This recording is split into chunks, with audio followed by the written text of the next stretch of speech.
nuevamente nos encontramos en Colonia Gutiérrez. Después de haberles contado la historia del petiso orejudo, nos estamos dirigiendo a la mansión Bosch, que perteneció a uno de los generales que participó de la conquista del desierto. Hay varias historias que se cuentan de este personaje célebre de la historia argentina, pero primero vamos a escuchar la que los libros de historia nos cuentan. Y al final, quizás la que no debería ser contada. Bueno, este es el castillo de Bosch y ahora Sandra nos va a contar la historia, sus comienzos, cómo llega, cómo vive y cómo termina este personaje de la historia argentina.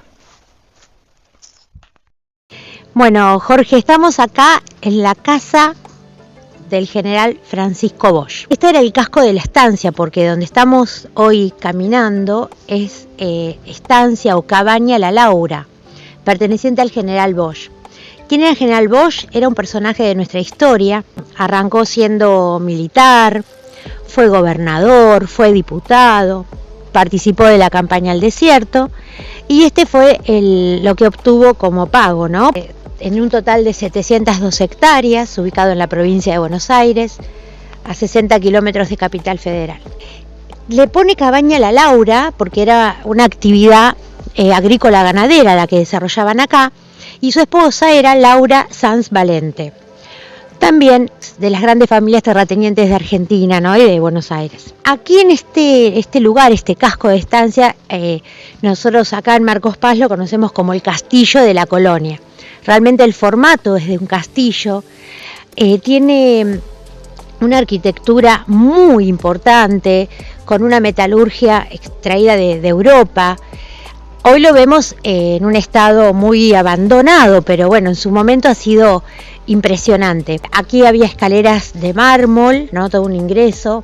Este castillo, esta construcción data de aproximadamente del año 1870.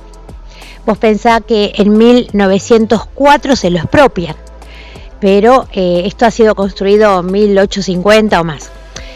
Desde mi mirada era la casita de fin de semana, porque conocemos que está el Palacio Bosch en Recoleta, que era donde ellos vivían cotidianamente. Si vos ves el parque que tiene, está configurado como las grandes casas de la época, ¿no? Con monumentos, hay palmeras de este lado y del otro lado, y la arboleda se fue plantando, no es autóctona. Constaba de un mirador y una torre, y en la parte de abajo, si después te acercás, era la parte que estaban las personas que colaboraban con la limpieza, ¿no?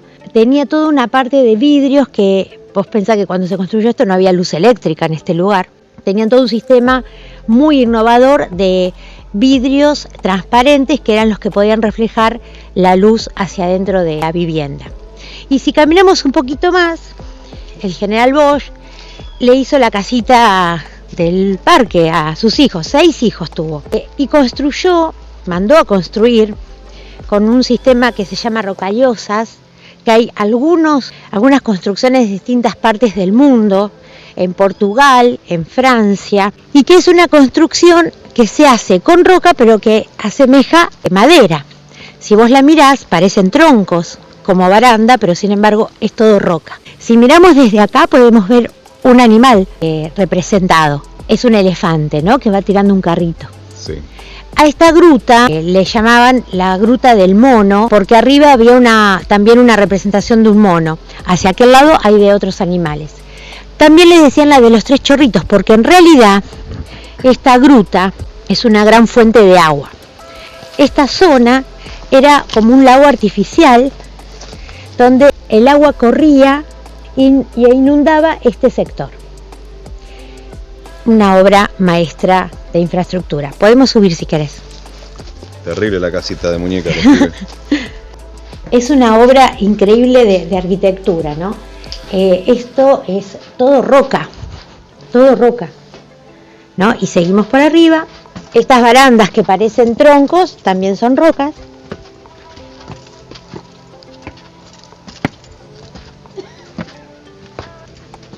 Desde acá podemos tener la visión, ¿no?, de lo que sería este lago artificial que yo te hablaba. Hace poco, hace unos años, pudieron volver a instalar todo el sistema y funcionaba. Lo que pasa es que por una cuestión de seguridad y que no se haga humedad, decidieron cortar el ingreso del agua.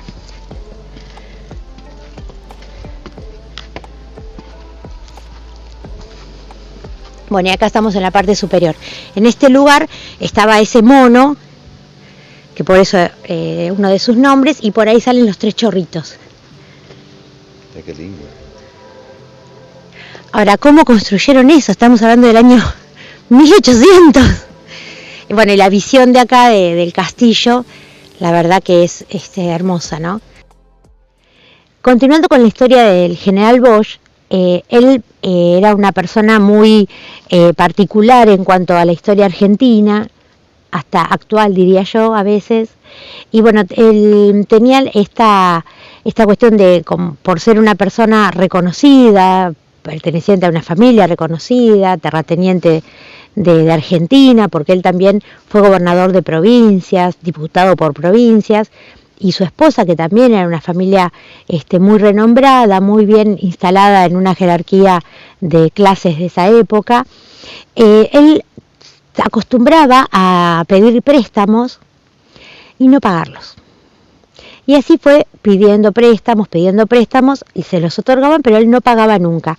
Tampoco pagaba impuestos, ni de esta propiedad ni de otras que tenían en el país. Hacia fines de los 1889-90, en esa década, comenzó a tener notificaciones de que debía pagar deuda, no las pagó, fallece en 1903 y el Estado expropia las tierras a la viuda. El Estado se las expropia, pero en la escritura que vos pudiste ver en el museo, sí, figura una venta. Esa venta es en beneficio del Estado, o sea, el Estado es el que pasa a ser propietario de este lugar, con la intención de crear un espacio donde puedan alojar a la cantidad de niños que había en la calle, ¿no? Te cuento que eran consecuencias de las guerras, consecuencias de la mala situación de Europa y de los inmigrantes, las grandes oleadas de inmigrantes que llegaban a la Argentina, y que por ahí los niños quedaban solos en los hoteles porque las familias fallecían. Entonces, bueno, había que ubicar un lugar donde pueda trabajar con esos niños, ¿no? Criar de alguna manera a esos niños que quedaban desprotegidos. En esa época, por ejemplo, los nombres que recibían los chicos eran desválidos, desprotegidos, algunos no tenían nombre, entonces el Estado les daba un nombre. Entonces, bueno, para esa población que tampoco quería que se vea, ¿no?, en el centro, en el nudo porteño, bueno, este lugar era ideal para ese cometido. Entonces fue así que en 1904, el 12 de octubre, se instala este lugar, la Cabaña La Laura, Estancia La Laura, como colonia nacional de varones. Y acá también otro comentario, todos los niños que fueron alojados fueron varones. Las únicas niñas que formaron parte de este lugar fueron un programa que existió a partir de los años 90, que se llamó Pequeños Hogares. Pero las niñas no vivían acá, sino que vivían en pequeños hogares, familias que el Estado contrataba en la ciudad de Marcos Paz. Pero en este lugar siempre se alojó a niños, adolescentes y, bueno, jóvenes. Con la derogación de la ley de patronato y la aparición de la ley integral de niñez, adolescencia y familia, en el año 2006, pero se concreta años posteriores, este lugar, la vieja estancia, ¿no?, del general Bosch, el viejo reformatorio, pasó a ser espacio Colonia Gutiérrez, ¿no?, donde es un lugar de promoción de derechos. Bueno, te agradezco mucho tu tiempo. La verdad que, como te dije hoy, manejas una información enorme de este lugar. Y bueno, con Maya te lo agradecemos que hayas venido a acompañarnos y a colaborar con lo que va a ser el video. Así que, no sé, ¿querés decirles algo? ¿Comentarle algo a la cámara? Y bueno, agradecerles a ustedes, ¿no?, por la confianza de estos relatos, de estos recuerdos de tanta historia.